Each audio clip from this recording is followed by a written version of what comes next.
3811. I'll be on Hannity tonight, 9:30 p.m. Eastern Time, 6:30 p.m. Pacific. I hope you will join us. The Republicans did a fantastic job today. Ignore the phony media, ignore the phony legal analysts, even some of whom have surprised me, who I'm quite friendly with. Those of you who watched it or listened to it on your own, use your own brains. We don't need interpreters. It's in plain English. We're going to play some of this for you, some of the highlights. But first, a few points to reiterate and underscore, because you're not going to get it from the legal analysts. The law. This so-called whistleblower, under the whistleblower statute, is not a whistleblower. That's what's amazing about this whole protection racket. The whistleblower, so-called, is not covered by the whistleblower statute. The president's not covered by the whistleblower statute. The president's phone call is not covered by the whistleblower statute. So why are they protecting him? It's a cover-up. Next, your Constitution. Bribery, treason, bribery, high crimes, and misdemeanors. The language, treason, bribery, other high crimes, and misdemeanors, was intended by your framers to create a higher standard than had been originally proposed at the Constitutional Convention by George Mason. There were a number of objections, including by James Madison. Maladministration, that's just not enough. So they came up with this language, and they didn't just make it up. They looked at the British system. They looked at the system in some of our states, that is, colonies. And they came up with this language, borrowing some from history, using some on their own. Treason, bribery, high crimes, misdemeanors. Now, you hear misdemeanors and you think of the criminal code. That's not what they meant by misdemeanors. Even bribery, the elements of bribery. You have these idiots, these legal analysts, one in particular, who our buddy Drudge is enamored with, who have no idea what they're talking about. And by the way, this is a frustration of mine. Who are these legal analysts? Not one of them has experience in impeachment. The Clinton impeachment. Yes, I do. Not one of them is a constitutional scholar. Most of them are former federal prosecutors or state judges or whatever. They're not experts at all. But they act like they're experts. They tell the House Republicans what they should focus on in the Senate, how the trial is supposed to run, and all the rest of it. The issue of bribery, listen carefully, please, related to whether a president was vulnerable to bribery from foreign governments and whether his loyalties could be bought from foreign governments through bribery. That's not this case. It's not even close to this case. It has nothing to do with this case in the President of the United States. Yet they keep throwing around bribery because their base is stupid, the media is stupid and ideological, and they figure you are, but you're not. Just think about it. It makes sense. Their concern was that a president or a judge or a vice president or anybody in a senior position in the government might be bribed. And if they're bribed, they need to be removed. But this has nothing to do with whether or not a president has been bribed. And they've turned this whole process on its head. The President of the United States is not required to give funds to a corrupt foreign government. Again, one of the legal analysts is out there saying he has no choice. Congress passed it and he must spend it. There's a statute that Congress also passed. And in that statute, the President is supposed to try and make certain as he can, that the money is not going to be abused or wasted or sent to a corrupt government. So why do they keep lying about it? It's a matter of statute, passed by Congress. He's to ensure that the funds won't be wasted. Now, what if the Bidens are corrupt? I think they are. The facts suggest they are. In broad daylight, in front of a camera, with a video recorder. So according to the press, the Democrat Party press and the Democrats and legal analysts, the president should ignore it. The president should ignore it. Ukraine government in the past has been corrupt. They've gotten hundreds of millions of dollars from the Trump administration. There's a public story in Politico and the New York Times about possible corruption involving Hunter Biden, about possible corruption interference in the 2016 election, and the president is supposed to ignore it? Ignore it. Now that the president didn't ignore it, and he said, you might want to look into this, now they claim he's interfering with an election of a possible opponent. So my advice to Rudy Giuliani, who they're trying to hunt down, is this. Announce you're going to run for president. Then any effort to investigate you will clearly be an effort to interfere in your election effort. Then we hear this analysis, and you've been hearing it a lot. A thing of value, that is, in exchange for military funding, the president receives a valuable political benefit because his possible opponent and or his son is to be investigated. That's a thing of value, they say. The official position of the United States Department of Government and the office that is in charge of overseeing and issuing the decisions related to our constitutional interpretation, which is housed by civil servants every bit as courageous and patriotic as they make out this guy Taylor. They say that's incorrect, and they're right. The official position of the Office of Legal Counsel is this is not a correct formulation of campaign or criminal law.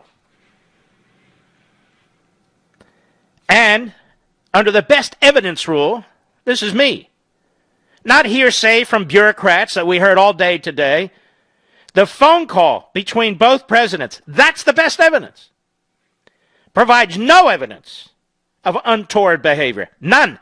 Both presidents attest to this. No pressure, no quid pro quo, no bribery, none of it. Then we heard all day today, these two bureaucrats, they're very upset that official governmental policy wasn't followed by the president and his surrogates.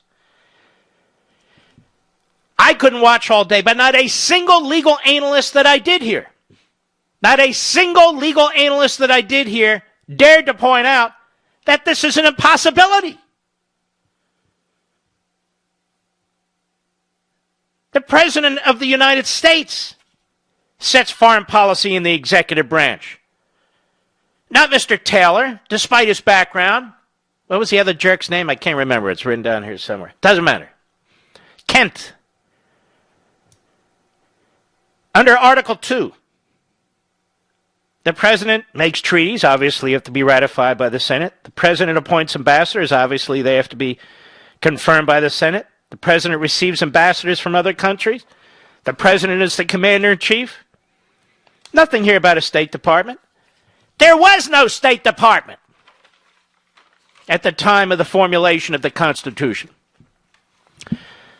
So it is literally impossible for a president to violate executive branch policy. He sets executive branch policy. He is the executive branch. It's preposterous. Meanwhile, Ukraine has received hundreds of millions of dollars from the Trump administration, which it did not receive from Obama. Biden's not under investigation. In my view, he ought to be, and neither is his son. Now, when we come back, I'm going to tell you about the left's favorite president. No, it's not Washington. No, it's not Lincoln. No, it's not Obama. No. It's not even Woodrow Wilson. Franklin Delano Roosevelt. And based on what's being said about the President of the United States today by the Democrats and the media and some Republicans, Franklin Delano Roosevelt should have been impeached and removed from office for running a rogue foreign policy and going around the United States Department of State. I'll be right back. Mark Levin.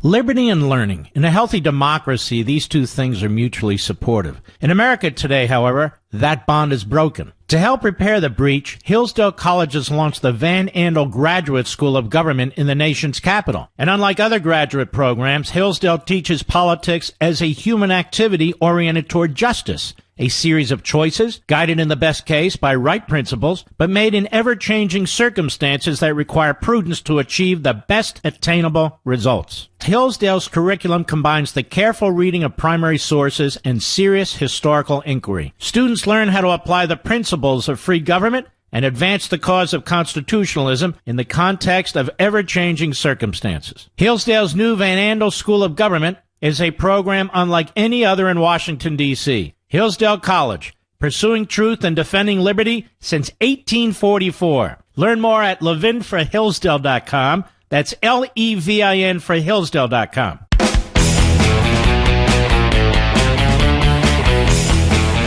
Harry Hopkins, well, we're going to get to everything. Hang in there.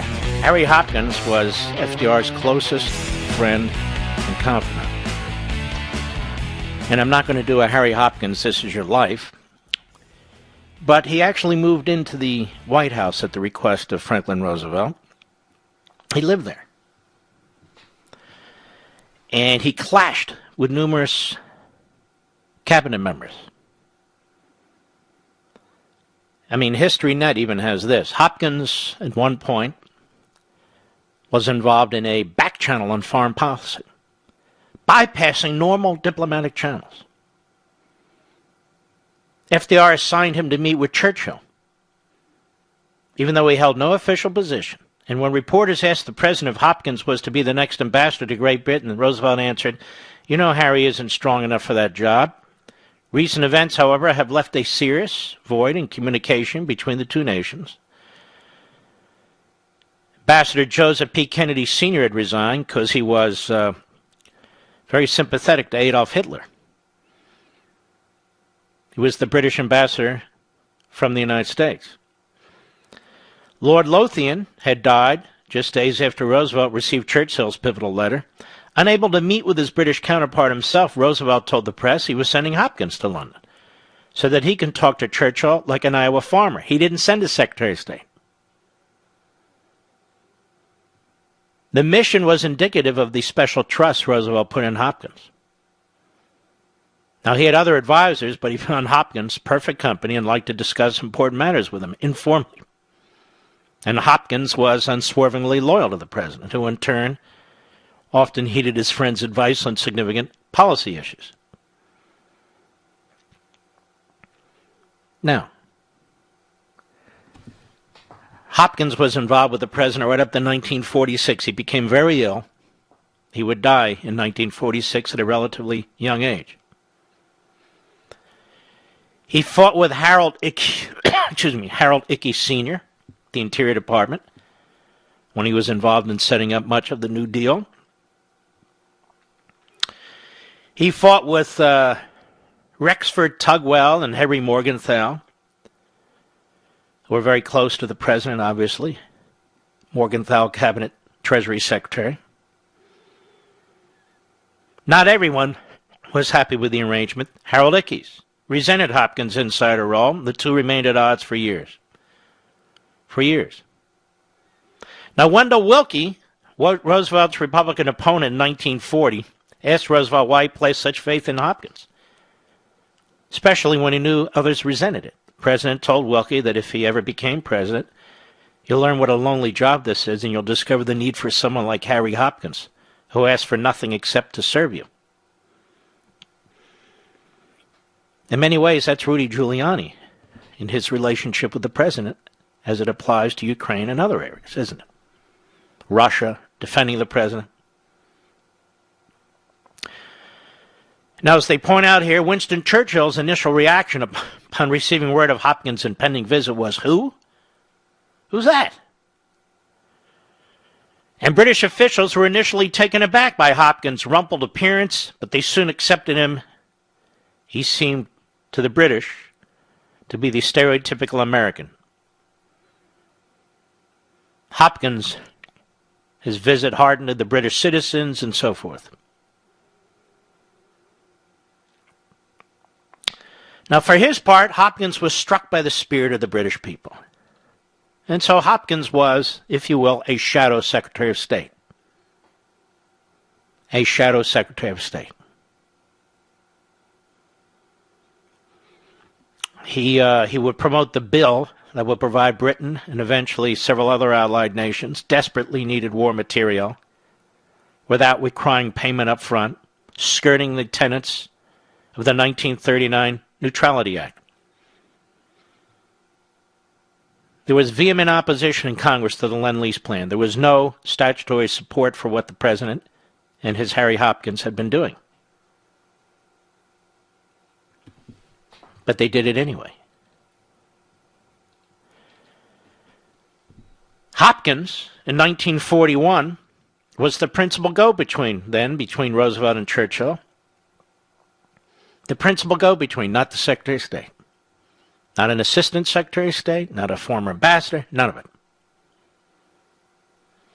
During the years 1941 to 43, Hopkins could usually be found in his room at the White House, working in a bathrobe, with letters, papers, telegrams, and diplomatic dispatches strewn across his bed.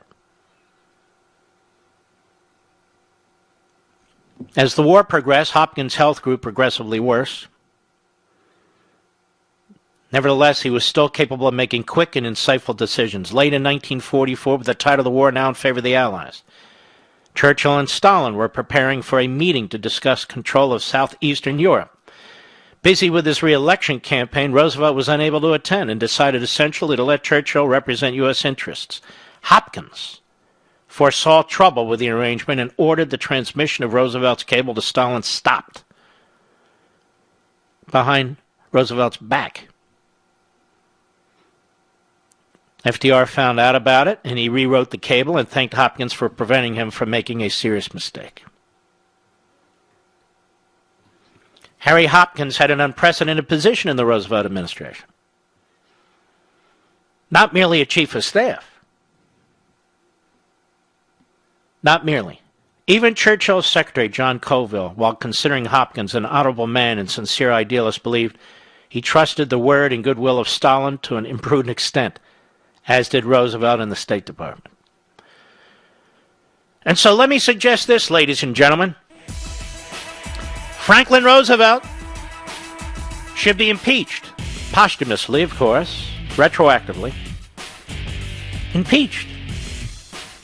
He was running a rogue foreign policy, in the words of former Ambassador Taylor and Deputy Assistant Secretary Kent and all the Democrats on the House Intelligence Committee. I'll be right back.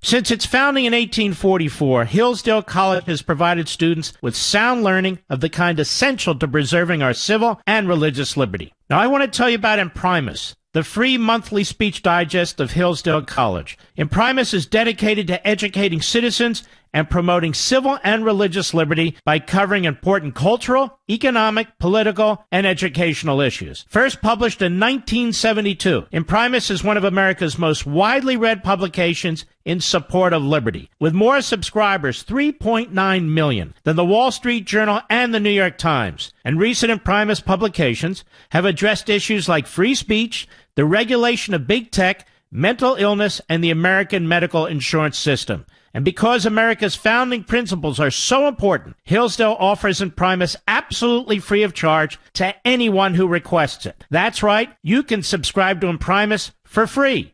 Here's what I want you to do. I want you to visit imprimis.hillsdale.edu for your free subscription. That's Imprimis, IMPRIMIS.hillsdale.edu. Welcome to Hillsdale.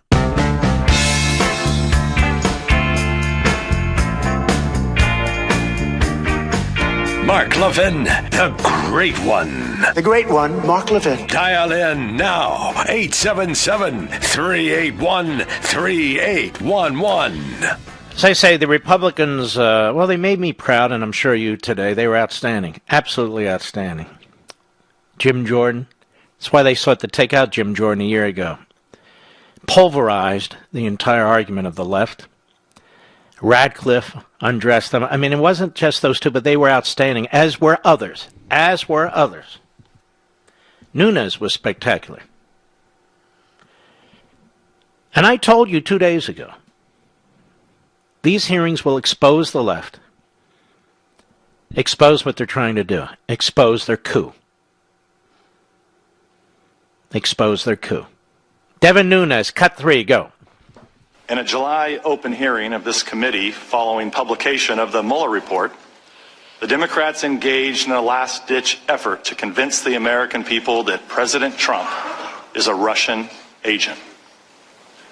That hearing was the pivotal finale of a 3-year-long operation by the Democrats, the corrupt media, and partisan bureaucrats to overturn the results of the 2016 election. After the spectacular implosion of their Russia hoax on July 24th, in which they spent years denouncing any Republican who ever shook hands with a Russian, on July 25th, they turned on a dime and now claim the real malfeasance is Republicans' dealings with Ukraine. In the blink of an eye, we're asked to simply forget about Democrats on this committee falsely claiming they had more than circumstantial evidence of collusion between President Trump and Russians. We should forget about them reading fabrications of Trump-Russia collusion from the Steele dossier into the congressional record. We should also forget about them trying to obtain nude pictures of Trump from Russian pranksters who pretended to be Ukrainian officials. We should forget about them leaking a false story to CNN while he was still testifying to our committee, claiming that Donald Trump Jr. was colluding with WikiLeaks. And forget about countless other deceptions, large and small, that make them the last people on earth with the credibility to hurl more preposterous accusations at their political opponents. Cut 4, go. And yet now, here we are. We're supposed to take these people at face value when they trot out a new batch of allegations. But anyone familiar with the Democrats' scorched earth war against President Trump would not be surprised to see all the typical signs that this is a carefully orchestrated media smear campaign. For example, after vowing publicly that impeachment requires bipartisan support, Democrats are pushing impeachment forward without the backing of a single Republican. The witnesses deemed suitable for television by the Democrats were put through a closed-door audition process in a cult-like atmosphere in the basement of the Capitol, where Democrats conducted secret depositions, released a flood of misleading and one-sided leaks, and later selectively release transcripts in a highly staged manner. Outstanding. Jim Jordan. I don't think Jim Jordan's a lawyer, is he, Mr. Producer? He's better than most lawyers I've seen, and certainly better than all the legal analysts on TV. Jim Jordan to former Ambassador Taylor at the hearing today. Cut 5, go. Aid's held up on July 18th, is that right? That's when I first heard about it, Mr. And then it's released, Ambassador Taylor, on September 11th. And we know that from your deposition, in those 55 days that aid is delayed, you met with President Zelensky 3 times. The first one was July 26th, the day after the famous call now between President Trump and President Zelensky. President Zelensky meets with you, Ambassador Volker, and Ambassador Sondland. And again, according to your deposition and your testimony, there was no linkage of security assistance dollars to investigating Burisma or the Bidens. Second meeting is August 27th. Again, in this 55-day time frame, second meeting is August 27th. President Zelensky meets with you and Ambassador Bolton and others. And again, there's no linkage of dollars, security assistance dollars, to an investigation of the Bidens. And then, of course, the third meeting is September 5th. President Zelensky meets with you and Senators Johnson and Murphy. And once again, there was no linkage of security assistance dollars to an investigation of Burisma or the Bidens. 3 meetings with the president of Ukraine, the new president, and no linkage. That's accurate? Ms. Jordan is certainly accurate on the first two meetings because, to my knowledge, the Ukrainians were not aware of the hold on assistance until the 29th of August. So the Politico article. The third meeting that you mentioned with the senators, Senator Murphy and Senator Johnson, there was discussion of the security assistance, but no linkage. But there was not discussion of linkage. So let's just underscore this. This fellow met with Zelensky, the new reformed president of Ukraine, 3 times. And not once did Zelensky mention that somebody was holding up military aid. Not once did he complain about any linkage or quid pro quo. It never came up. He never said a word. So George's point is, if it was happening, he would have said something. And Jordan's other point is that this witness has nothing useful to provide to this committee or the American people. He has no first-hand knowledge. He has no actual, tangible, substantive knowledge of any kind that any of the allegations against the president that you hear in the media and by the Democrats, any of the allegations are true, because they're not. That was beautifully done. More Jim Jordan. Cut 6, go. 3 meetings face-to-face with President Zelensky, no linkage. Yet, in your deposition, you said this, and you said it again the first hour of the majority.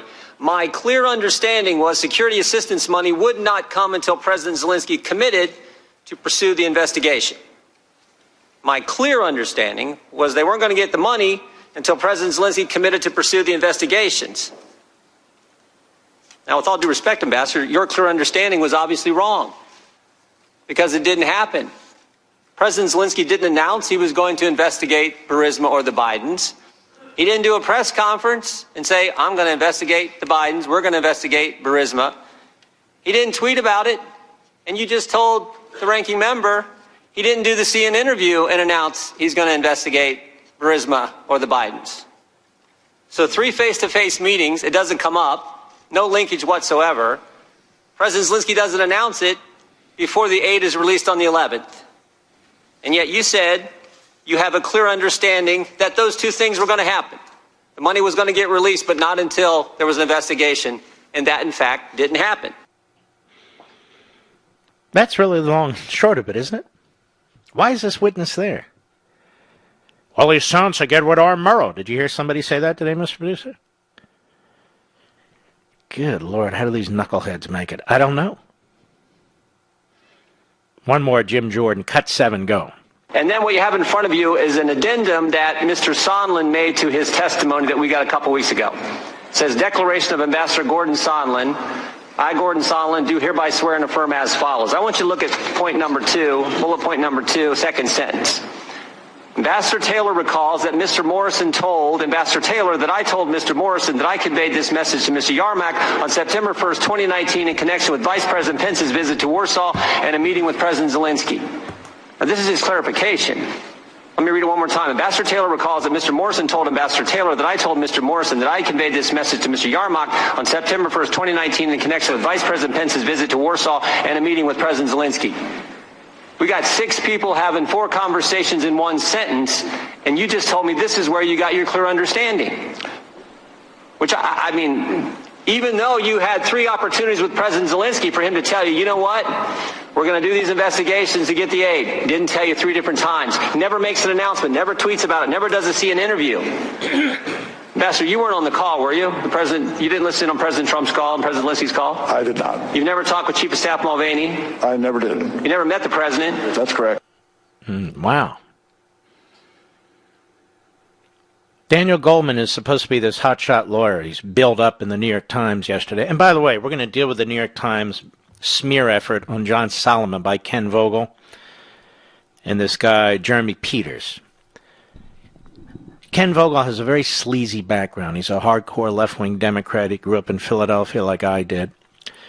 Even though he wrote a couple of good articles, he really is a sleazeball. He's attacked talk radio. He's attacked me and Hannity and others. He seems to think we're on the take or something. I don't know what the hell the problem is with this guy. Or did years ago. But he is, they're trying to destroy John Solomon. They're trying to destroy the retired lieutenant colonel who has questioned Vindman. This is how they operate. They put out these little hit squads. But they won't succeed. Because we remember Kenneth Vogel. Kenneth Vogel once, ladies and gentlemen, not that long ago, he wrote a piece for Politico, and you know what he did? He sent it to a DNC operative to review it before he would publish it. Much like Ben Bradley would send articles to John Kennedy to review before Newsweek would print them, as he worked for Newsweek before he was promoted to the Washington Compost. And I'm sure this happens all the time. All the time. But let us continue. John Ratcliffe is brilliant as well, former federal prosecutor. Cut 8, go. In addition to confirming that because he had no knowledge of it, there was no quid pro quo involving military aid during that call, President Zelensky went on to confirm a number of things. That there was no pressure, that there were no conditions, that there were no threats on military aid. There were no conditions or pressure to investigate Burisma or the 2016 election, that there was no blackmail, that there was no corruption of any kind during the July 25th call. Again, from his official press release. Therefore, there was no blackmail because it was not the subject of our conversation with the President of the United States. There were no conditions on the investigation, either because of arms or the situation around Burisma Company. He told Reuters there was no blackmail. He told the LA Times there was no pressure or blackmail from the United States. He told Japan's Kyodo News, I was never pressured and there were no conditions being imposed. He told ABC News and the BBC, I'm against corruption. This is not corruption. It was just a call. The Ukrainian president stood in front of the world press and repeatedly, consistently, over and over again, interview after interview, said he had no knowledge of military aid being withheld, meaning no quid pro quo, no pressure, no demands, no threats, no blackmail, nothing corrupt. And unlike the first 45 minutes that we heard from the Democrats today, that's not secondhand information. It's not hearsay. It's not what someone overheard Ambassador Sondland say. That was his direct testimony. Ambassador Taylor, do you have any evidence to assert that President Zelensky was lying to the world press when he said those things? Yes or no? Mr. Ratcliffe, if I can respond. My time is short. Your time yes is or no? short. That's right. I have no reason to doubt what the president said in his... Okay, very good. Another brilliant point. To believe Schiff and the Democrats and the media, you have to believe that Zelensky's lying. And later on, Schiff and the mobsters on the committee argue, well, of course not. Zelensky, the president of Ukraine, is not going to criticize our president because he wants the money. And Ratcliffe came back and said, but he got the money. Hundreds and hundreds of millions of dollars starting in FY 2017 as soon as the president became president in this country. For 3 fiscal years they've gotten the money. Obama withheld necessary military hardware from the Ukrainian government. All this talk by these two bureaucrats that Ukraine needs the military hardware to defend themselves against Russia, and I agree with that, strongly. But Obama didn't give it to them. Obama didn't give it to them, and I don't remember having hearings on this. Do you? I'll be right back. Mark Levin.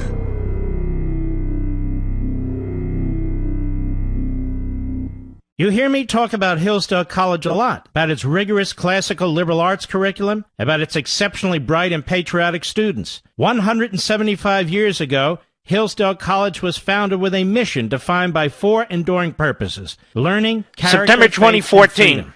While many institutions have lost Obama their way, withheld direct Hillsdale arms College from the maintains Kurds an fighting unwavering ISIS. commitment to learning, character, faith, and freedom. Obama I've would also hold talked funding about the great Dr. Larry Arnn, and the arms from president of Israel Hillsdale while Israel College. is under It's one of attack the for a finest 24-hour Americans period. I've ever known. And he explains that I don't remember these any of four these purposes, bureaucrats learning, running to character, Capitol Hill faith, and testifying freedom, about how remain this is being inseparable done to in the our allies. activity of education at Hillsdale And College. today we got He lectures says, about how you learning don't is do this sort of difficult thing to and takes allies. more than talent. It takes hard work, which requires character. And yet they Freedom do is it all the essential time. for learning, but it is fragile and constantly under threat. They do so it all its the time. principles must be studied by all for the sake of its Look, defense. folks, this is like At Hillsdale, the last 3 faith years. and learning are President integrated hasn't toward God because He is the violated first the authority. law. Folks, if you've ever wondered why I love President Hillsdale hasn't College, violated the now you know. Constitution. No, Visit Congress is violating the Constitution. Hillsdale.edu. That's President hasn't violated any Hillsdale.edu funding for statute. more information. Hillsdale In fact, there's a College, responsibility to pursuing ensure truth that the and money is defending spent liberty properly. Since 1844. Remember, President that's hasn't committed bribery, Hillsdale.edu, extortion. Hillsdale.edu. They don't even understand what bribery and extortion means, particularly in the context of the impeachment clause. The whistleblower is not a whistleblower under the law. The whistleblower is not protected. He doesn't get anonymity under the law. Not during an impeachment proceeding. President's not covered by the whistleblower statute. The president's call isn't covered by the whistleblower statute. And despite all the legal analysts all over the place, you're not getting the facts, are you? Irregular channels they keep talking about. Irregular channels that are used all the time. Because once again, the president sets foreign policy, not the Department of State. The president who you elect. You know, Nancy Pelosi and her Politburo, their work today, you saw them with your own 2 eyes. They embarrassed themselves. They humiliated themselves despite what their in the back pocket media have to say about all this. It's all just another sleazy effort at a silent coup to remove a duly elected president and disenfranchise almost 63 million voters. I've been talking about this a long time. Now this media lavishly support the clown show. You know, Biden's son. We're not allowed to look into Biden's son. The media have declared him an innocent man. It's shocking. And of course, the President of the United States, well, he can't even mention Biden. That can't cross his lips. I'll be right back. From the Westwood One Podcast Network. He's here. He's here. Now, broadcasting from the underground command post, deep in the bowels of a hidden bunker, somewhere under the brick and steel of a nondescript building, we've once again made contact with our leader, Mark Levin. Hello, everybody. Mark Levin here. Our number, 877-381-3811. 877-381-3811. By the way,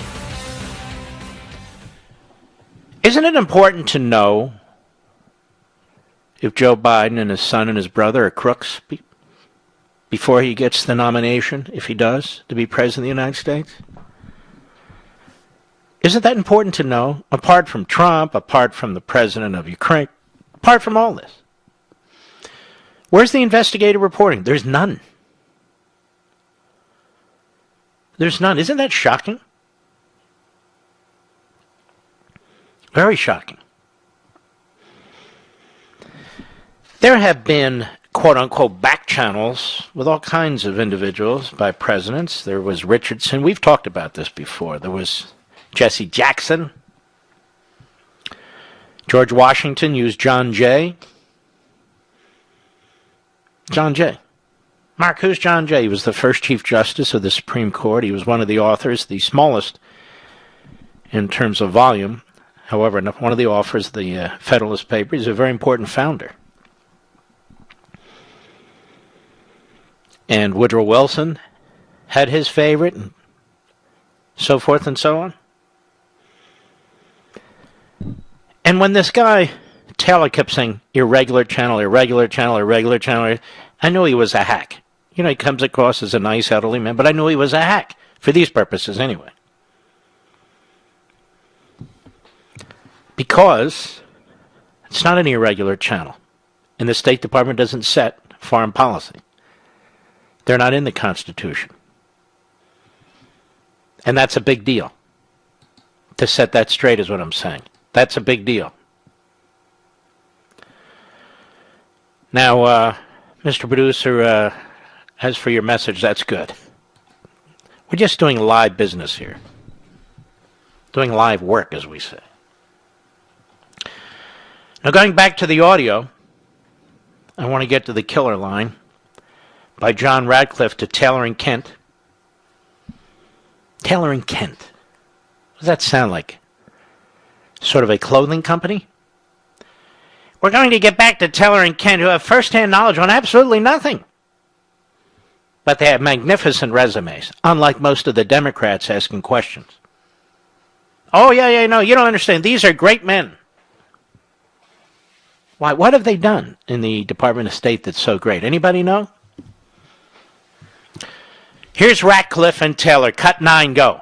In this impeachment hearing today, where we impeach presidents for treason or bribery or other high crimes, where is the impeachable offense in that call? Are either of you here today to assert there was an impeachable offense in that call? Shout it out. Anyone? Mr. Ratcliffe, if I can just respond, let me just reiterate that I'm not here. I've got 1 minute left. I know. I know you only got a minute left. I've just got 30. I've got. Allow the witness. You asked the witness a question. The witness. I'll withdraw the question. Let me just make this. I'm not here to take one side or the other. That's your Ambassador, decision. let me answer this. Let me ask you this question. The gentleman will suspend. Spend the time. Ambassador Taylor, would you like to answer the question? Suspend the time, please. I withdrew the question. The gentleman will suspend. We will suspend the clock. Suspend the clock at 1 minute, please. Ambassador Taylor, would you like to respond to the question? Mr. Ratcliffe, I would just like to say that I'm not here to do anything having to do with to decide about impeachment. That is not what either of us are here to do. This is your job. Will you Thank you, Mr. Chairman. Restore time to the clock to 1 minute. No, but you may continue 22 seconds. All right. Anyway. No. Says that's not what I'm here for, but that's what you're being used for. And thankfully, you're not adding up to anything. Ambassador Taylor, Deputy Assistant Secretary Kent. He's another civil service holder. I love the way they say I've served 3 Democrats, 2 Republican presidents, or the vice versa. Folks, that's because they know you don't know how the federal bureaucracy works. They have senior executive positions. They're called SES. Some of them are designated as career, and some of them are designated as political. The vast majority of the bureaucracy, you know, is career. I mean, it was easier to get rid of Saddam Hussein than it is a GS-12 in the Department of Agriculture. Nonetheless. So you have these careerists who fill these SES, these senior executive service positions, and then you have some that are filled by political. Mr. Kent is a bureaucrat. For the vast majority of his career, Mr. Taylor has been a bureaucrat. Yovanovitch will be there Friday, an Obama holdover as ambassador, but a bureaucrat for decades. All 3 of these people are bureaucrats. And they're deeply offended that the President of the United States didn't do what they wanted him to do. They're deeply offended that Rudy Giuliani was a confidant of the president's, an informal envoy, as so many presidents have. An informal envoy. And that's what irregular channels of conduct. Irregular, they're not irregular. The Constitution says the president is in charge of the executive branch. Have you heard a single so-called journalist mention this? Have you heard a single so-called legal analyst mention this? They're doing such an enormous disservice to the American people. Such an enormous disservice. Adam Schiff should count his lucky stars that he isn't under oath, testifying under penalty of perjury. And this is why. Cut 10, go. Do you anticipate when we might vote on the ability to have the whistleblower in front of us, something you Of the 435 members of Congress, you are the only member who knows who that individual is, and your staff is the only staff of any member of Congress who's had a chance to talk with that individual. We would like that opportunity. When might that happen in this proceeding today? First, as the gentleman knows, that's a false statement. I do not know the identity of the whistleblower, and I'm determined to make sure that identity is protected. But as I said to Mr. Conaway, you will have an opportunity after the witnesses testify to make a motion to subpoena any witness and compel a vote. You're a liar, Schiff. Take a lie detector test. Or step down from the chairmanship and at least agree to be a witness for 5 minutes. Of course he won't. Don't get me wrong. He won't. George Kent. Who? Exactly. He's at the hearing today. And remember, these are two of their best witnesses. Cut 14, go. There are and always have been conditionality placed on our sovereign loan guarantees for Ukraine. Conditionality. I guess that means conditions, Mr. Producer. Go ahead. Include anti-corruption reforms, as well as meeting larger stability goals and social safety nets. The International Monetary Fund does the same thing. Congress and the executive branch work together to put conditionality on some security assistance in the Ukraine Security Assistance Initiative. I see. Why don't you also tell the American people in the committee that it is actually a regular and routine process for our federal investigators and prosecutors to work with federal investigators and prosecutors overseas and other governments, including Ukraine, in order to track down all kinds of criminals. You see, ladies and gentlemen, there are criminals who move from country to country, who are involved in embezzlement and drug rings, sex slave operations, mail fraud, wire fraud, all kinds of stuff, where we call on foreign governments to assist us. You just can't call on a foreign government to assist us against a corrupt Democrat Party in 2016 or a corrupt Biden family. That's right, I said it. They're corrupt. This whole thing is a cover-up to protect Schiff, to protect the Democrat Party, and to protect the Bidens. The whole damn thing. But don't worry, the legal analysts and our intrepid reporters and hosts, they're all on top of this. Don't worry. Got no problem with it. You know, these Republicans keep asking the same thing. How monotonous. They really ought to get to the crux of the matter. I'm very surprised at the Republicans today, who, by the way, were outstanding. But nonetheless, here's the analysis. I'm very surprised at the Republicans today, you see, because really they should have just focused on impeachment. What is an impeachable offense? Rather than getting into the facts, exposing the witnesses, and then just keep saying the same thing over and over again for 5 hours. Not impeachable, not impeachable, not impeachable. Thinking to myself, who are these idiots? Who are they? Cut 16, Mr. Producer, go. Your staff member over here is the president asking about the investigations, meaning Burisma and the Bidens in 2016. And Ambassador Sondland told President Trump that the Ukrainians were ready to move forward? He did. And I think you said that after the call, when your staff asked Ambassador Sondland what President Trump thought of Ukraine, his response was that President Trump cares more about the investigations of Biden. Is that right? And Burisma, yes, sir. And I Wow, that's a blockbuster, don't you think, Mr. Producer? Here's the problem. This president has approved hundreds of millions of dollars in military aid to the Ukraine in all 3 years of his presidency. He didn't have to wait for anything, and he didn't wait for anything, except to make sure that this new president wasn't part of a corrupt regime. That's what he was looking at. How do we know that? Because I have a direct witness by the name of Senator Ron Johnson, who told us on Life, Liberty, and Levin 2 Sundays ago. He was in a meeting with the President of the United States, with Mulvaney, with the Secretary of Energy. He was in a meeting with all of them. And he said the President never ever mentioned the Bidens or 2016 or anything of the sort as a condition precedent for Ukraine getting money. And by the way, where the hell is it chiseled anywhere that Ukraine gets money? I understand. I want them to get support. I understand about the Ruskies. But since when did this become like an absolute fact that it must happen? Yes. I'll be right back. Mark Levin.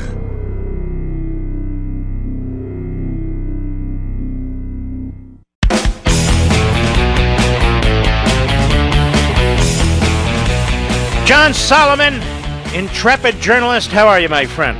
I'm doing well, Mark. Good to talk to you. Good to talk to you. Now, you know you're very, very important when you are repeatedly attacked now by the New York Times, Kenneth Vogel and Jeremy Peters. Now, just so you understand, John Solomon, I've gone at it with this Kenneth Vogel before. He's a real hack for the left. Used to write for Politico. Now he writes for the Washington Post. Everybody's corrupt but him, of course. And he's attacking you. He's attacking your character, your veracity. What do you make of this attack on you? Well, I don't make much of it, and here's why. The idea that I'm going to measure my journalism excellence or my journalism success or my journalism ethics against that of the New York Times is a folly. The New York Times was the driving force of one of the greatest conspiracy theories and false narratives ever created by news media in America's history. That was Russia collusion. For 2.5 years, they stuffed down everybody's throat that Donald Trump was in bed with Vladimir Putin on a conspiracy to hijack the election. I was on the other side of that story, reporting out the true facts. I think history will show over the last 3 years my stories were correct, theirs weren't. This Ukraine story smells an awful lot like Russia collusion. It's a lot of hearsay, it's a lot of speculation, it's a lot of hyperbole, and I think we should wait and see what the facts are. What I can tell you is that every fact of every story that I've written on Ukraine has not only been validated by me, it went through 3 editors at the Hill, it went through legal review, both my personal lawyers and the Hill's professional libel lawyers, and to date, not a single person. A lot of people said John Solomon's wrong. He's a tinfoil hat conspiracy theorist. He had a false narrative. No one has brought a single fact together. And in that story today at the New York Times, they did me a big favor. Because in the New York Times story, they went and interviewed Lysenko a month ago. They held it for a month. But they revealed today, we interviewed that Ukraine prosecutor, the same guy that John Solomon interviewed, the one that everybody's been saying recanted for 6 months, and that's why they've been picking on me. And, when he told us he didn't recant either. He stands by what he told you. So I think the New York Times did me a favor. And as far as their opinion of my reporting, it matters very little. Legitimately, what do you make of, you've been around a long time. You've been with the Associated Press. I remember you back then doing really brilliant stories, you and Pete Yates, I think it was. That's right, Pete Yost. Yost, rather. Reporter. Yes. Yeah. Good and memory. You guys are really good, and you've been around a long time. You see these young guys come in, and they all want to work for the New York Times, which, quite frankly, John, you go back to the Holocaust and look at the scholarship that's been done on the New York Times. It's been a disaster, a true disaster. Yep. Yeah, they've done some good things over time, and like all news organizations, who doesn't? They have blemishes. But I think at the end of the day, the real concern for me, as someone who's been in the profession 30 years, is that I now see a group of journalists that care less about the facts and the neutrality of voice and more about the outcome. And that what happens is they substitute their own speculation and opinion for fact when they don't have it. And they drive narratives, they drive us off a cliff on a narrative, and then they just walk away and pretend, we didn't have anything to do with that. It's absolutely dangerous for American democracy to have a media that's ill-informed, that loses its neutrality, as it has so much in the Trump era, and that is substituting speculation and subterfuge for what used to be accepted as fact. And I think that's bad for democracy. But I think the good news is there's still a lot of people like me around who want to do this type of journalism. In a couple of weeks, I'm going to announce a new news organization that's going to bring a bunch of hunters like me together, committed to the truth. We don't pick winners and losers. We don't have a partisan motive. We're going to get the truth out there. And I think there's a lot of people that want to return journalism to an earlier state when neutrality and facts mattered. And this current cast of characters, I think, will look back at history and realize they disserve the American public with a lot of disinformation. And then they set up groups like PolitiFact. And, several weeks ago, Breitbart, Aaron Klein there, had a magnificent story, did a lot of research on the background of this Mark Zaid and these organizations that are involved. And you cannot dispute the money trail that he's laid out based on IRS records and other things. It was excellent. I talked about it. Yeah. So Zaid's running around with his favorite journalist types, and PolitiFact does a story and says, my comments were largely false. Now we find not only are they largely right, I understated the case. The guy's there tweeting about a coup. It's exactly right. It's remarkable, isn't it? And there's no consequence. PolitiFact will move on, and the New York Times will move on, and the Washington Post will move on without any regard for fixing the false record, the false narrative they created. The New York Times, of all news organizations, if they want to look in the mirror and throw stones in the glass house, let's call out the New York Times for something that they've egregiously done. They have never retracted their February 2017 article. I believe the seminal article that drove the country to believe that there was collusion between Russia and Donald Trump. That article claimed that U.S. intelligence had corroborated that senior Trump campaign officials had met with senior Russian intelligence officials. We know that story is wrong. Jim Comey even admitted that story was wrong in sworn testimony. Mueller's report completely debunks the idea that there was such a meeting. The New York Times failed to take the step that every journalism organization has, the obligation to retract the false story. Before they start evaluating my own journalism, they ought to go back to their 2017 journalism and fix the record for the American public. That's the very least they can do. But it's amazing. They require absolute uniformity with their ideology. You can't have a John Solomon out there. You can't have a Fox News out there. You can't have a Washington Times out there. Yeah. They control an enormous percentage of the broadcast world and the newspaper world, but it's never enough. John Solomon, we'll be right back with you if you don't mind for a few more minutes. Oh, we'd love it. All right, folks, stick with us. We'll be back.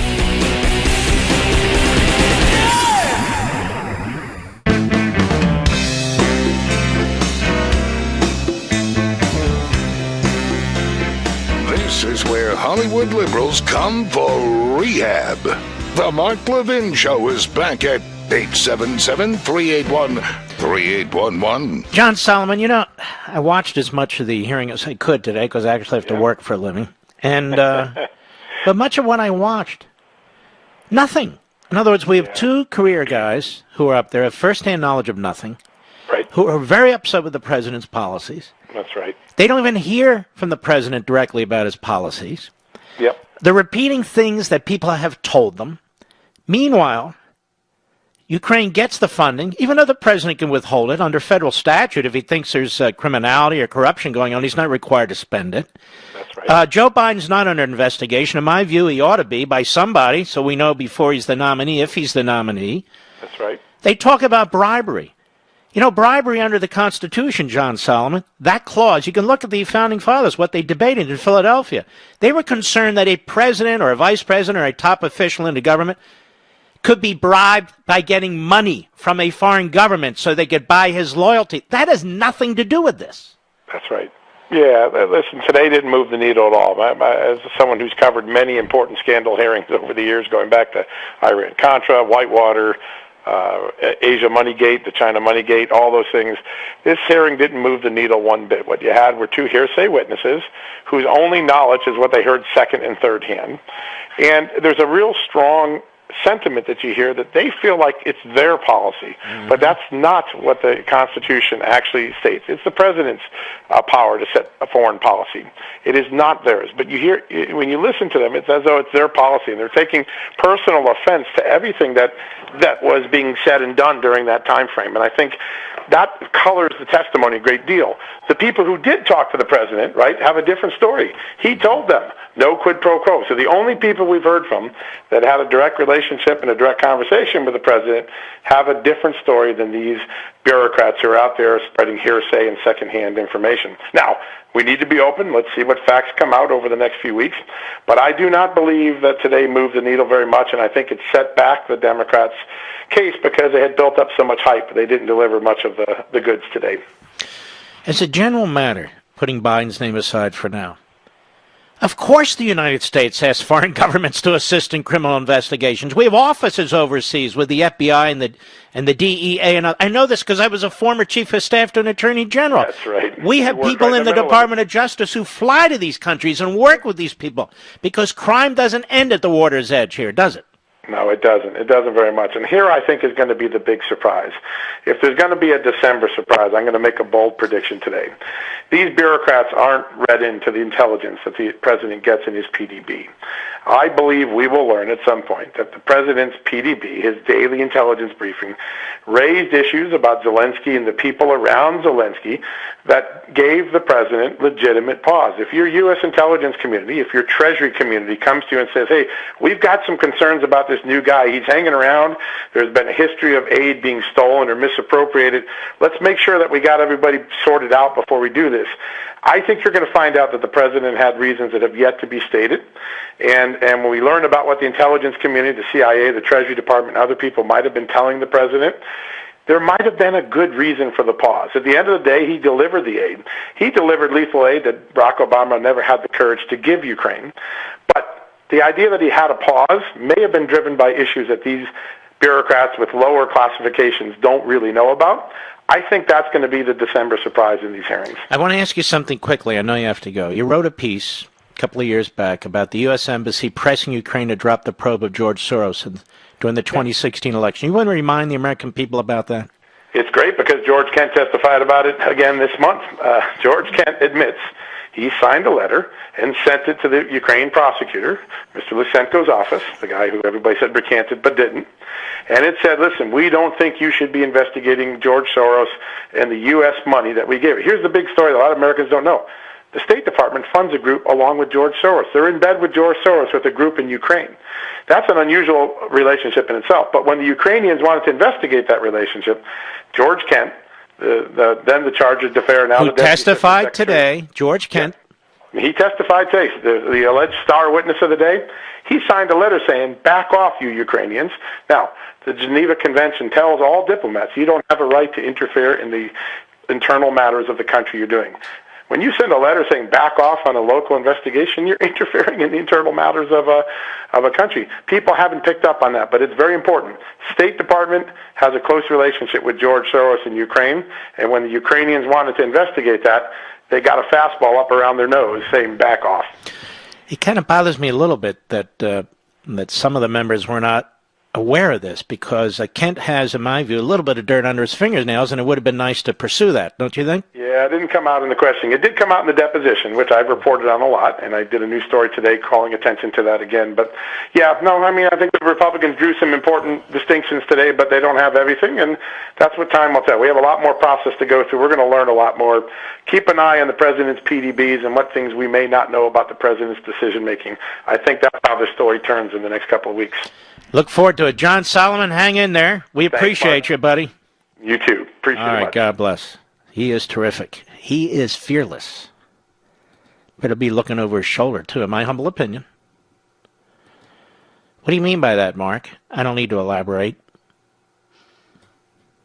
But he's the New York Times have their hitmen after him, and others. I'm talking about their phony reporters. This guy, Jeremy, I can never remember this. Peters, Kevin Vogel. Go ahead and Google their names, particularly this guy Vogel. You'll see what a sleazeball he is. He's such a sleazeball, ladies and gentlemen. He writes this piece in January 2017 in Politico, and everybody's waiting for a follow-up piece. He goes on MSNBC, writes a little thing in the New York Times, but drops it.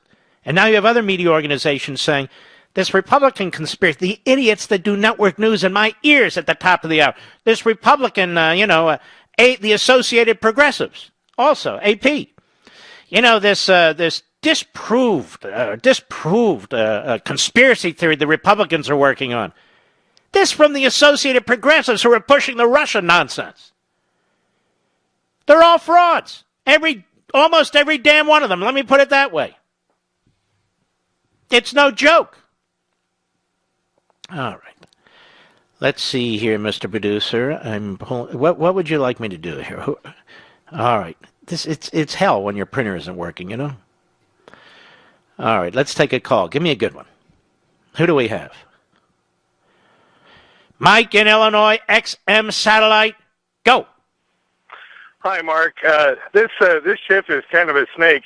When Jordan... What do you mean kind of a snake?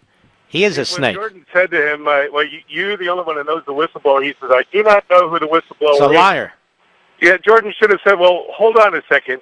You are starting, you're calling him a credible witness. You started an impeachment investigation based on hearsay and innuendo from an individual you don't even know who it is. Now, does anyone really believe that you have Schiff's staff who knows who he is, and Schiff doesn't know who he is? It's all over the internet. On this program, I talk about this guy, Eric Chamarella, or however you pronounce it, all the time. Mr. Producer, get a copy of the Paul Sperry piece that was in Real Clear Investigations, okay? In fact, America, let's do it this way. And I want you to be nice and civil and legitimate and legal and nothing stupid, folks. Get a copy of the Paul Sperry piece in Real Clear Investigations of about 10 days ago. And send it to Adam Schiff's office. Email it, mail it, whatever you do. And say, oh, this is the whistleblower. This is the whistleblower. Maybe your staff's not telling you. Yeah, right. Maybe you're not reading about it. Yeah, right. This is the whistleblower. Adam Schiff is a liar. He can't help it.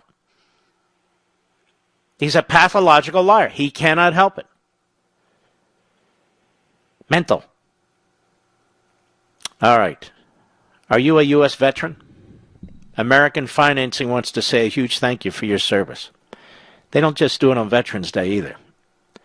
If you've not taken advantage of your VA benefits, then now is the time to call American Financing.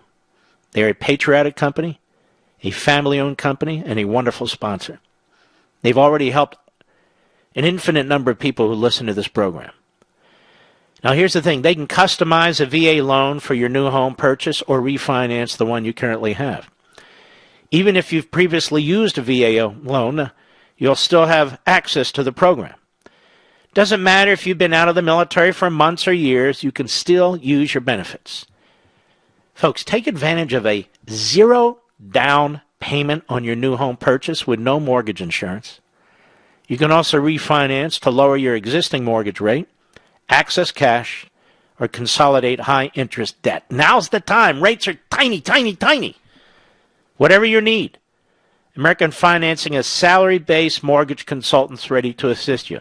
So they're not in heat. They're not slobbering with spittle dripping on their loafers. They take their time.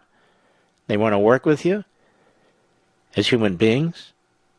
They want to help personally customize what your needs require. It only takes 10 minutes to get started, and they're there right now. They're there right now.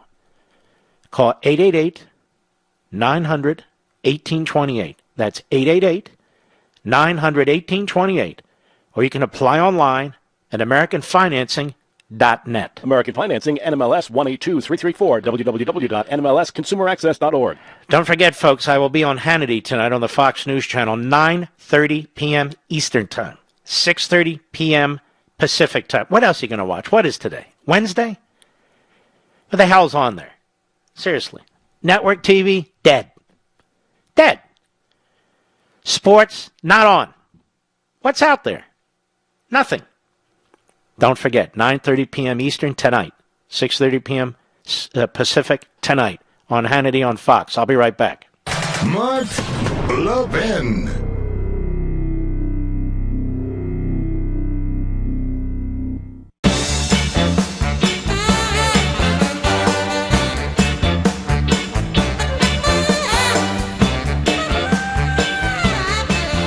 Tell me, while the Intelligence Committee, or the No Intelligence Committee, is pursuing the President of the United States, think about this, the Intelligence Committee.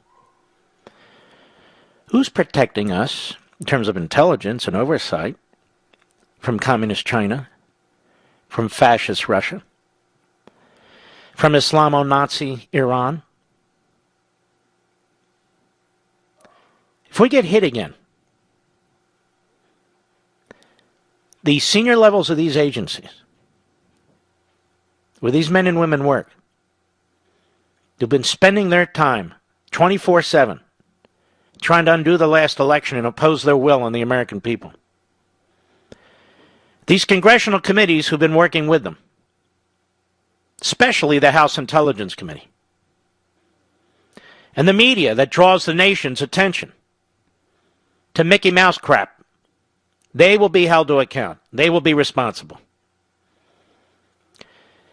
People forget 9/11. People forget subsequent terrorist attacks within this country. So things are pretty quiet right now. So the left is having its way. President of the United States wins an election, he's illegitimate. The Electoral College has to go. The Russians installed him because you're too stupid. You voted for a Russian. I've always been amazed by this. You know damn well Putin wanted Obama and Hillary and Kerry. You know damn well it was Trump who put the severest sanctions on Putin's inner mob. Ironically, it's this president who's helped Ukraine arm up against Russia. Not Obama. They talk about cutting aid from our allies today. You heard it. You don't do it to an ally. When Israel was under attack multiple times, one time in particular, and they needed to replenish their armaments, Obama withheld armaments from Israel for 24 hours. You remember that? The airport's too dangerous. We can't do that. In 2014, it was Obama who refused to directly arm the Kurds against ISIS. You remember that? I remember that. Google it. No, don't Google it. What do we use now? DuckDuck or whatever it is. Bing. I use Bing. That's just me. Can't remember DuckDuck, Schmuck. I don't know what I'm doing. Oh, you can't withhold aid from an ally. You have every Democrat candidate running for president, all these left-wing kook, pro-Hamas, pro-Fatah elements within the Democrat Party threatening Israel and the Jews. You either bend to our demands and the demands of Hamas and Fatah, or we're cutting off aid, or we're going to threaten you. They're doing it right now. Oh.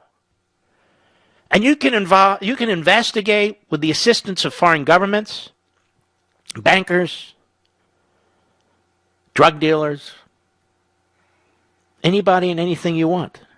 They use international wires, international mail system. We do it all the time, as I told John Solomon. But never a Biden. Biden is immune because Biden wants to be president, going to run for president if he can get the nomination. Well, that means the Bidens are always immune because that idiot's always running for office. And so now we have a protected class in this country. We just have to add them to the long list under the 5th and 14th Amendments. Women, minorities, certain types of genitalia, certain types of things you do with your genitalia, and the Bidens. The idea that you can't investigate somebody because they choose to run for president. No, Mark, that's okay. The president can't mention it. Why the hell not? He is the executive branch. Of course he can mention it. All right. You know, when the choice is between bad and worse, it's time to look for a better alternative. The two drug pricing bills we've been following are the Grassley-Wyden bill in the Senate, the Pelosi plan in the House. The Senate one is terrible, but Pelosi's is even worse. Either plan, if passed, would be the first step towards a whole host of backward socialist policies. Both plans contain price controls on drug, which effectively gives government power to dictate prices. But in the real world, price controls will threaten seniors' access to their prescription drug. You see the rent controls in New York City? What happened? Well, people don't build apartment complexes anymore. Places become run down. People leave. Well, if you have some horrific disease, this doesn't work right for you, does it? Rationing, long lines. You know, we don't support Venezuela. We'll be nothing like Venezuela. But isn't Venezuela the end game? Isn't it the logical end game to what they demand? They want to destroy innovation by severely cutting the investments needed for the next breakthrough treatments. But there's some good news. The Republican-controlled Senate is not likely to take up the Pelosi plan, even if it passes the House. And in the Senate, some principled Republicans are speaking out against the Grassley-Wyden bill. But all the Senate Republicans need to stand up for sound, principled health care reform and not embrace leftist policies that lead to government-run socialized medicine. You would think this is a no-brainer. I remember when Republicans used to run, you know, I'm not a social conservative. I'm really not even a hawk. But I am a fiscal conservative. Where? Where are they?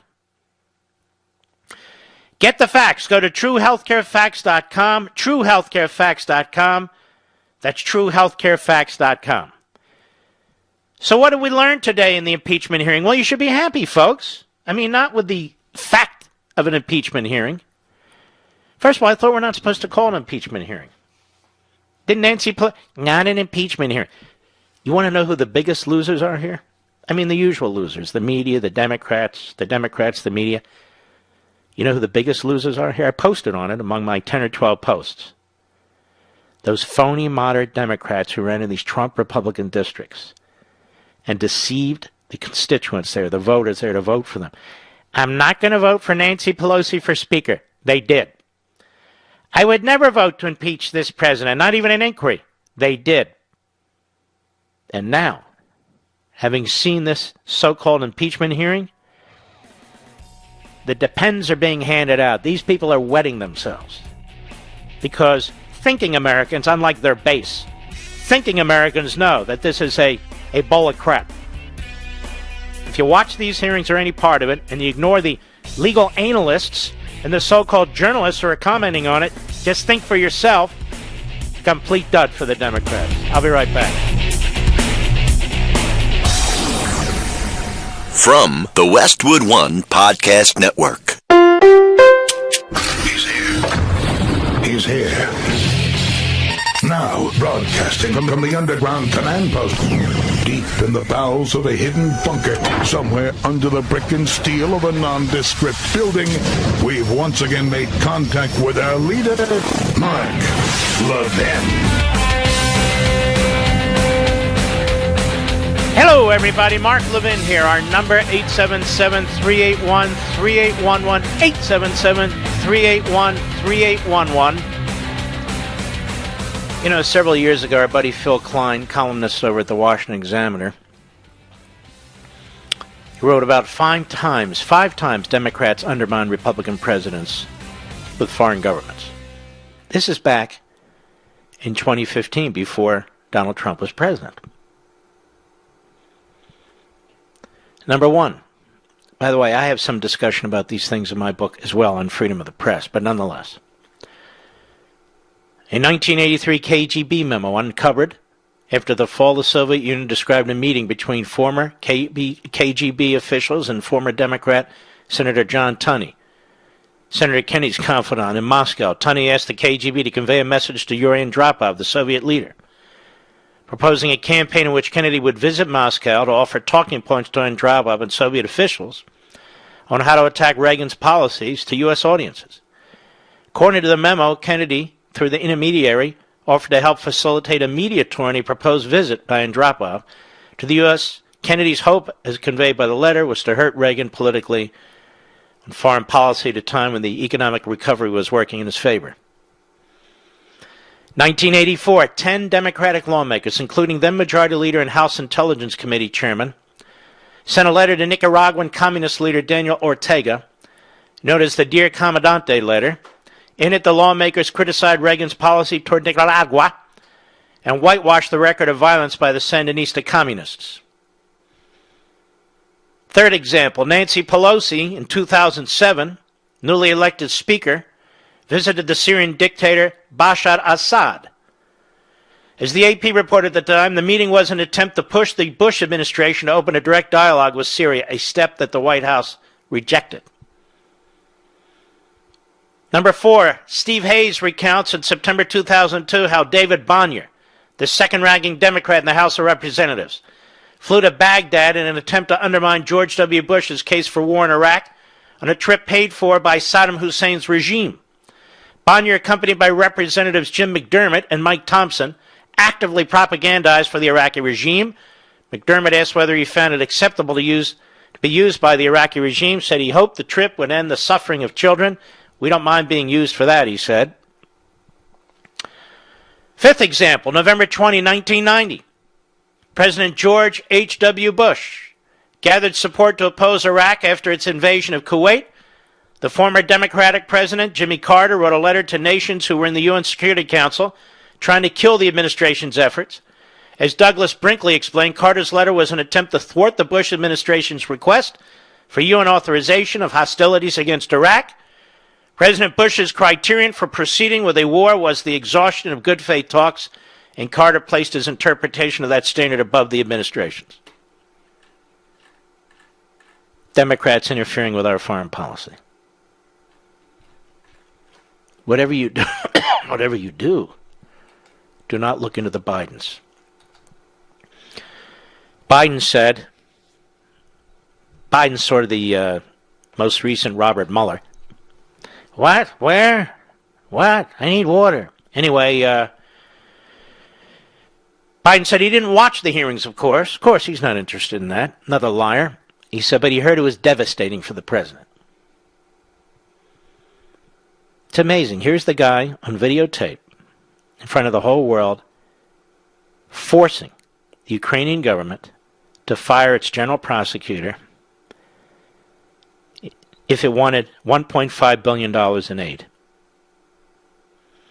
Nothing wrong here, says Anderson Cooper. No, this is a Republican conspiracy. It's a diversion. It's a shiny object. We got quid pro quos and bribery and extortion, all kinds of stuff with Trump. Violations of the federal campaign law, the FEC statutes, a criminal case here. Oh, yes. Oh, something of value we got in return, and that is if he could get an investigation of Biden. Nothing of value in investigating Biden because there's nothing of value in Biden's campaign. A complete misinterpretation of campaign law. You don't have to believe me. The Office of Legal Counsel, the official office at the Department of Justice for the federal government that makes these determinations, determined that, no, that's a quack idea.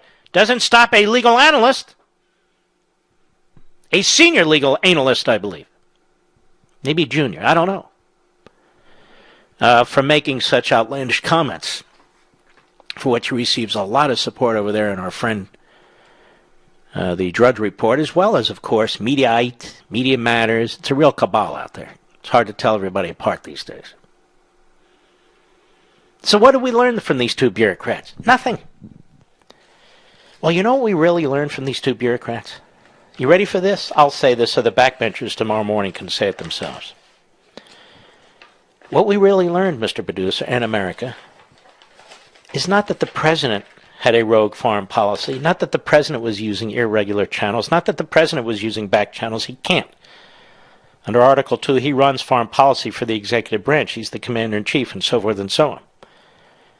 No, but these two bureaucrats and the people they named and other witnesses being called by the Schiff mob on the committee, they're running irregular channels. They're using the back door. They have rogue efforts in foreign policy because they're defying the president's foreign policy. It's ass backwards, inside out, topsy-turvy. You see my point? They're the rogues. They're the ones doing the end around. They're the ones who are doing an irregular foreign policy. Not the President of the United States. He can't be doing that. He's the President of the United States. And see the damage that's being done to our constitutional order? Two bureaucrats in the State Department. Their opinions are more important than the President of the United States' policies. And we'll have more bureaucrats. The former ambassador to Ukraine. Can't wait to hear from Yovanovitch. Oh, Yovanovitch. Oh, yeah. 4 billion years of civil service experience. I understand that she may have served at the Battle of the Bulge. She doesn't look like it, Mr. Producer, but maybe way back when. You never know. Can't pass judgment. We've never had a witness like this. She is beyond reproach. What about the whistleblower? Beyond reproach. What about Hunter Biden? Beyond reproach. What about beyond reproach? Trying to get to the bottom of this. We can't be chasing tails here. We can't be chasing these conspiracy theories about Ukraine interfering in the 2016 election, even though that article appeared in Politico and the New York Times, even though there's an enormous amount of evidence, even at the surface level, what they were doing. We can't be chasing that. Here they have evidence. Russia, no evidence with respect to collusion with Trump. Now, here we have evidence. Now, if you ask the Ukrainian president, honestly, who would you prefer as president? Joe Biden or Donald Trump? Given that the Obama administration withheld military armaments from Ukraine and the Trump administration has given them more than any president in modern history. If you're the Ukrainians, who are you rooting for? Joe Biden or Donald Trump? You're rooting for Donald Trump. Not Joe Biden. Let's talk about our allies. If you're Israel, who are you rooting for? Donald Trump or Joe Biden? Donald Trump. Of course. We can go down the list. So concerned they are at the State Department that we support our allies, you know.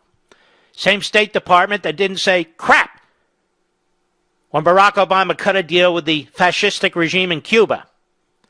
They didn't say crap when Barack Obama went easy on Russia. They didn't say crap when Barack Obama did nothing about the expansion of the Chinese military. And Obama gives $150 billion to the Islamo-Nazi regime in Tehran on top of another $1.9 billion in cash. He wasn't undermining American foreign policy, no, was he? No, long-standing American foreign policy.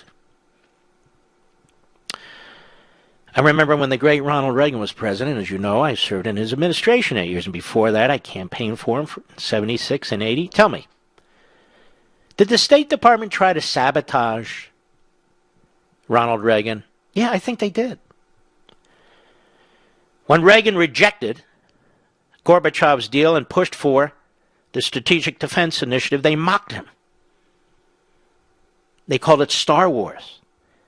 Ask the Israelis if it's a joke. Ask the Eastern Europeans if it's a joke. Missiles shooting missiles out of the sky. Oh, that's so fanciful. It's Star Wars. We need more money to redistribute wealth. We can't be spending money like that. Reagan fought them. They undermined him.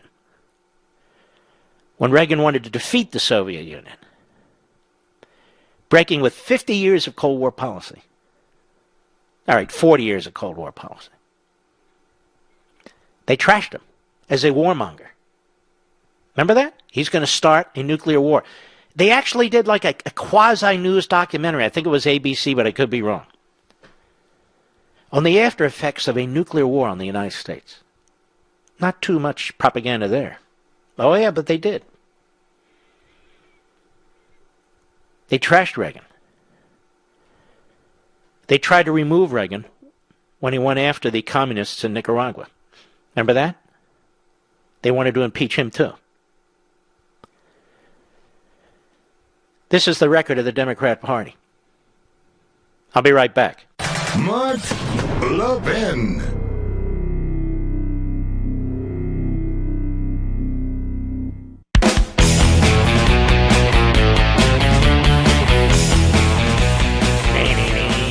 You know, there's 95 things over the past 3 years that the Democrats have said Donald Trump should be impeached for, Mr. Producer. Did you know this? 95 different things. Every Republican president since Nixon, the Democrats have said should be impeached. Every Republican president since Nixon. You look at Reagan, how successful he was. They wanted to impeach Reagan over the freedom fighters in Nicaragua, the so-called Iran-Contra affair. They wanted to take out Reagan. They wanted to take out George W. Bush over Iraq.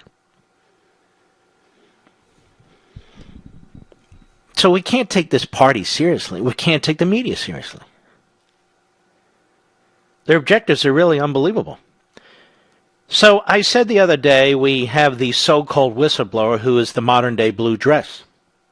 Remember? It's kind of disgusting. Remember why the blue dress mattered, Mr. Producer? Does Mr. Call Screener remember why the blue dress mattered? He remembers. Well, the whistleblower's the blue dress, and the DNA, I think, belongs to Adam Schiff. What do you think of that, Mr. Producer? I think that illustrates all we need to know. I won't go any further. Let's take another call, shall we? Who do we have there on the Mark Levin phone call board? Do we have any irregular Americans using irregular channels? All normal Americans, that's what we have here. Birmingham? You mean Birmingham, Alabama. Mr. Producers, from the Bronx. I think, isn't Bernie the Red from the Bronx, too? Anyway, it doesn't matter. One of the boroughs. All right, Birmingham, you're up. Go right ahead, sir. Hello, Mr. Levin. What a pleasure. I have to say before I get to my point that Thank Life, you. Liberty, and Levin is the greatest program on television today. Thank you. I really enjoy it. Wait a minute. You know who we're going to have this Sunday? Well, how would you Who's know? that? Devin Nunes for the whole hour. Oh, well, I will be listening.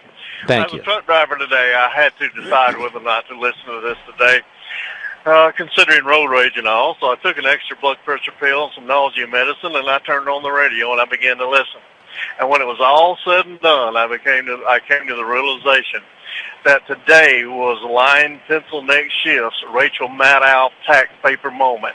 It was the biggest flop and biggest group of nothing I've ever heard, and especially when they was asked after all of that, is there anything that rose to the level of impeachment, and the silence was like a nuclear bomb. Mm-hmm. It was incredible.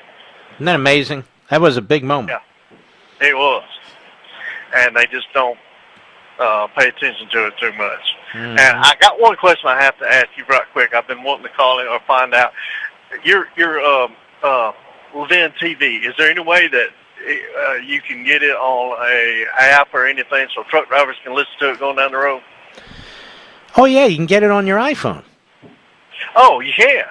Yeah, you incredible. just kind of plug it into the, what used to be the cigarette lighter or whatever. Yeah. Or, with a typical wire that they have now attached to these various phones. Yeah, you can have it on these devices. You can have it on a laptop. You can... Absolutely. Okay, I was trying to figure out how I can listen to this going down the road. That's great. I will get it then. I'm not home enough to watch it on TV. But No, I'm like a stalker. I'm everywhere. Oh, way to go. Well, thank you so much. Well, hold on a second. Now, what town is your home in? I live in Boaz, Alabama, which is north. I know exactly where it is. Alabama. I know where it is. Well, that's where I live. And you ride what kind of truck? 18-wheeler? Yeah, I drive an 18-wheeler. Yes. And typically, do you carry a certain type of product or whatever? I generally, right now, I'm on a regular run where I carry chicken. I haul chicken. Chickens. Yep. While they're alive or after? No, processed chicken going to the store. Yeah. It's tough to do it when they're alive, isn't it? Yeah, I wouldn't want to do that. I'd rather carry them frozen. When I go into a restaurant, people always say, well, the fish is fresh. And I always say, okay, I need some frozen fish. They look at me like, what the hell's your problem? There I am in the middle of the country where there are no fish. I mean, you're driving through whatever the town is, wherever you are. There's no fish. Our lobster's fresh. No, it's not. Plus, I don't like lobster. All right, my brother. Thank you very, very much. By the way, don't hang up. We'll get you a free one-year subscription to Levin TV. I want to thank you. And yes, you download it on your, if you have an iPhone or Android or whatever, and you can watch it there. So don't hang up, please. Who else do you have, Mr. Producer? Actually, wait a minute. I have my phone thing now. Yeah. Let's see here. Stan, St. Louis, Missouri. This isn't Stan Musial. No, he's gone. Boy, was he a great baseball player. Stan, XM Satellite, go. It's an excellent opportunity to speak to you, Mark. I've been a fan of yours for many years, and Thank you. Buy your books and give them out to other people and stuff like that. Besides reading them, Thank you. Myself. But now my daughter is she's a Russian linguist for one of our security divisions within the federal government, and she works in the Ukraine. And she's in the Ukraine quite often.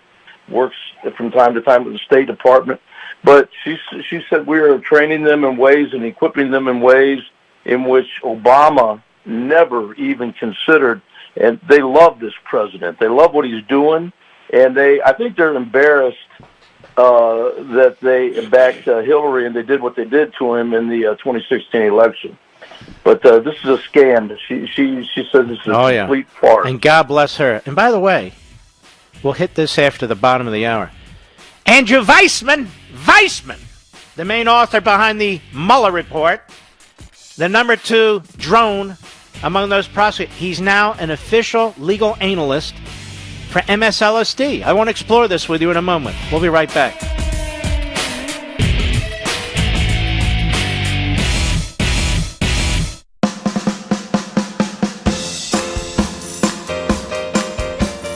Blasting conservative fire. The Mark Levin Show. Call in now at 877-381-3811. So the lawyer for the Democrats on the committee, I believe his name is Dan Goldman, Mr. Producer. He's a former MSLSD commentator, legal analyst. So the Democrats on the committee hire him.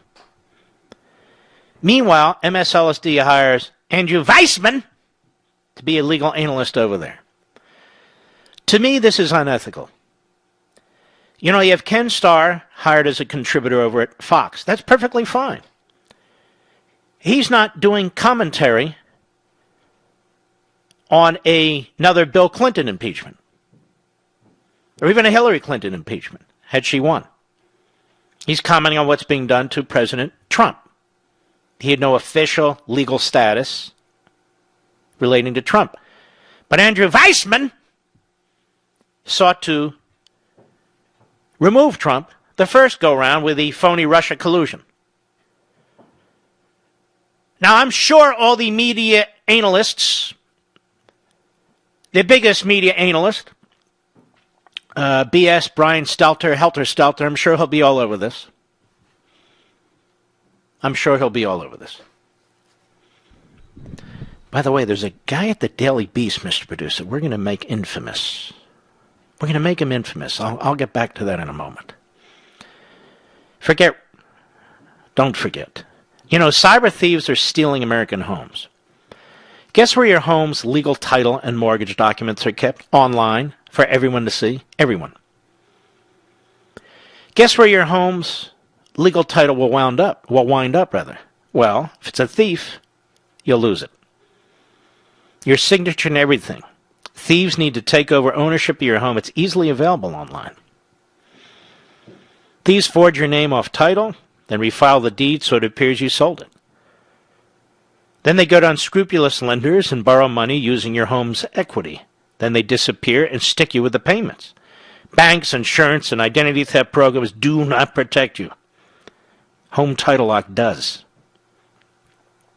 Home Title Lock puts a virtual firewall around your home's title and mortgage. And they monitor the black market to see if your home is for sale. Your home's equity is your retirement, your emergency fund. Let me help protect it with 60 risk-free days of Home Title Lock. Please go to HomeTitleLock.com, enter your address to see if you're already a victim. If you're not, this way, however, you get the 60 risk-free days. Defend yourself at HomeTitleLock.com, HomeTitleLock.com. That's HomeTitleLock.com. Let us take a look at this.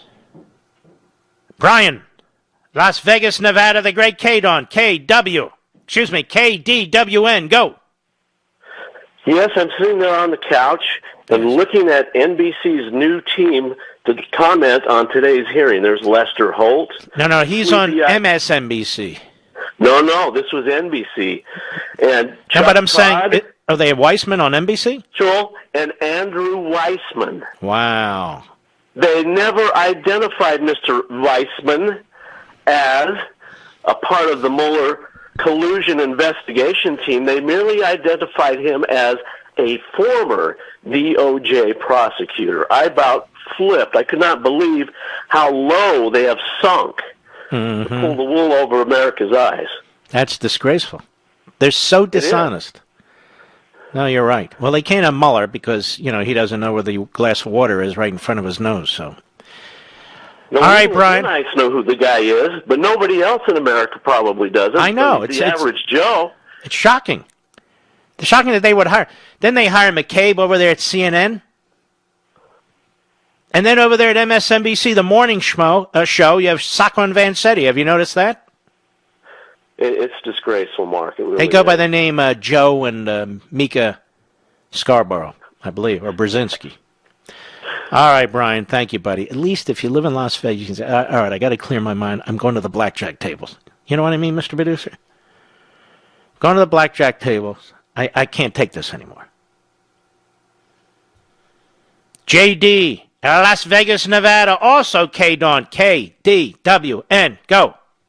I can't believe this. That's my best friend, Brian, you just talked to, and I Really? don't know. Yes, sir.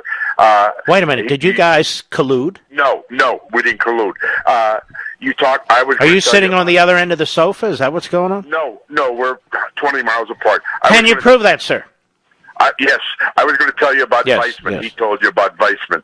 I was going to tell you about John Scalia, S-C-A-L-I, who was an ABC News correspondent in New York in 1962 that President John F. Kennedy went to ask him to go to the Soviet ambassador Froman to try and tell him what he wanted to do with Khrushchev, quid pro quo, and it didn't come out. Your book, I love it.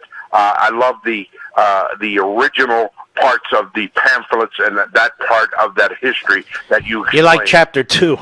Yes. Yes, and I've given that book out to 3 people, and they all love it, Mark. Thank you. God bless you. We love you in Las Vegas. We want you to come out here and visit us whenever you can.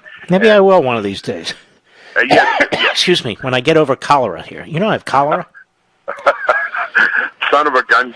I'm watching CNN at a bar here in Las Vegas. I've been holding on for an Yeah, you hour have to be drunk to watch that.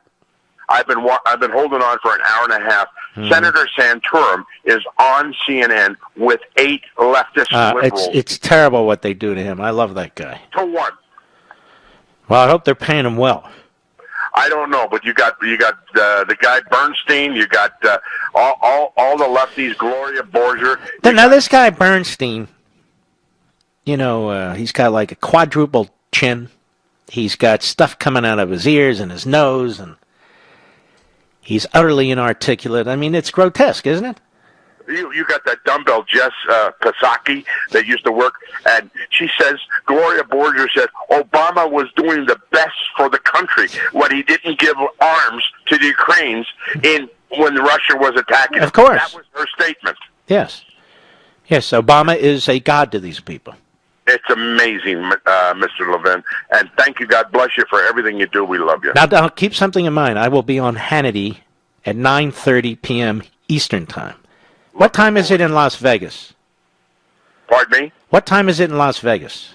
About 5:45. We're 3 hours ahead of Eastern Time. What time is it in Australia? No, I'm just kidding. All right. 14 hours ahead. Is that right? Yeah. Who the hell wants to do that? Not me. God bless you. JD, take care of yourself. Let's go to Menachem, Miami, Florida, on the Mark Levin app. How are you, Menachem? Hi, Mark. It's a real pleasure speaking with you. Thank you. I'm doing good. How may I help you?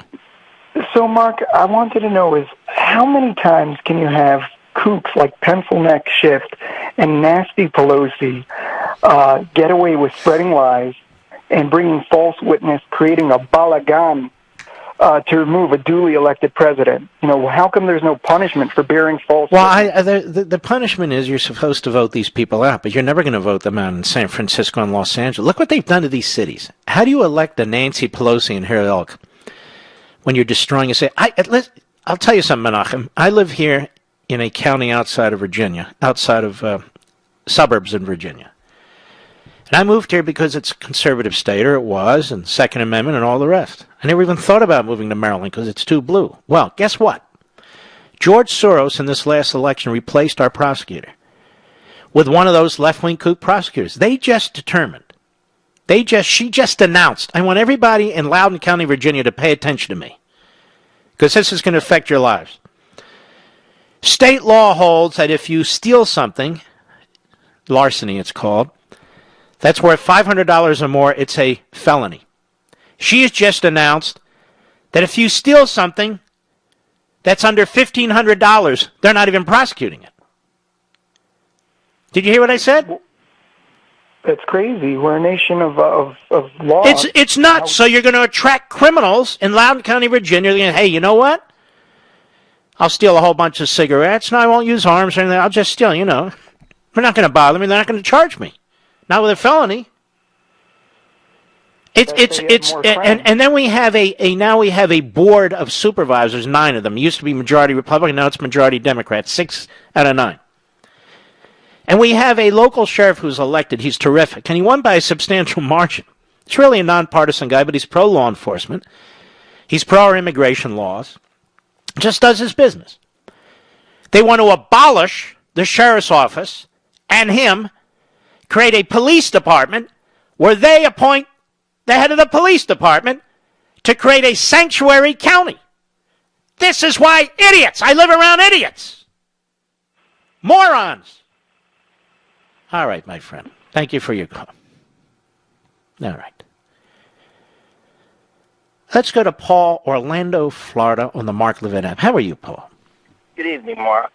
Pleasure to speak to you. Been listening to for quite a while. Thank you, listening sir. on the iHeart radio app from Orlando. Thank you. Transplanted from New York.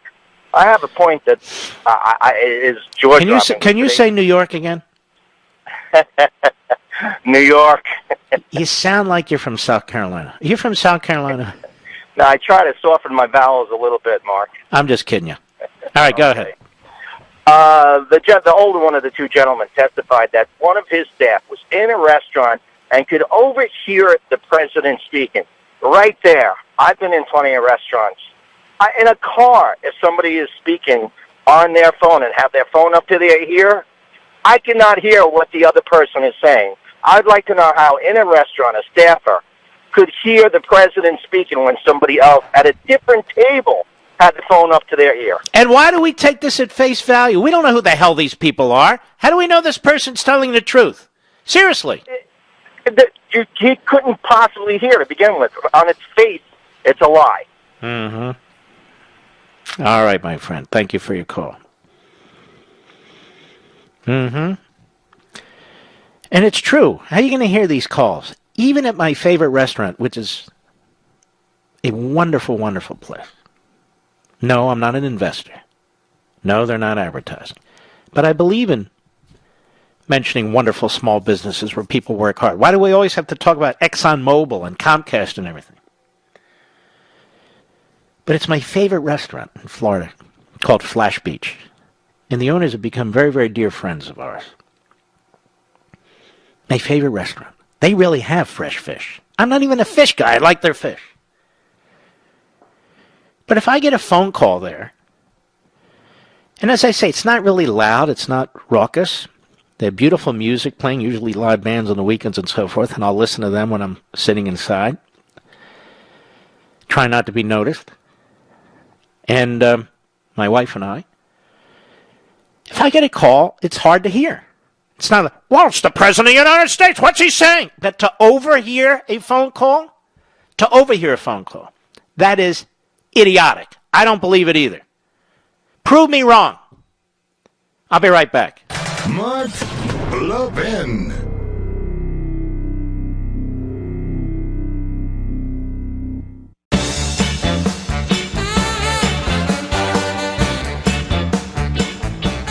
I want to tell the idiots in the media, I've been a radio host a long time and I'm very proud of it.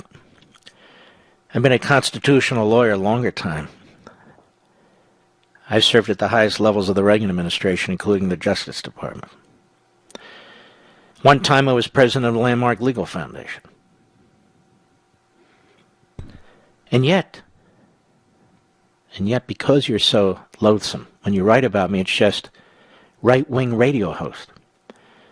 The reason the president cites me is because I know more than every one of your legal analysts put together when it comes to the Constitution and impeachment and the like. I actually know more about journalism than the phony journalists out there. It's true. Don't hold it against me. Hold it against them. Bunch of clowns. All right.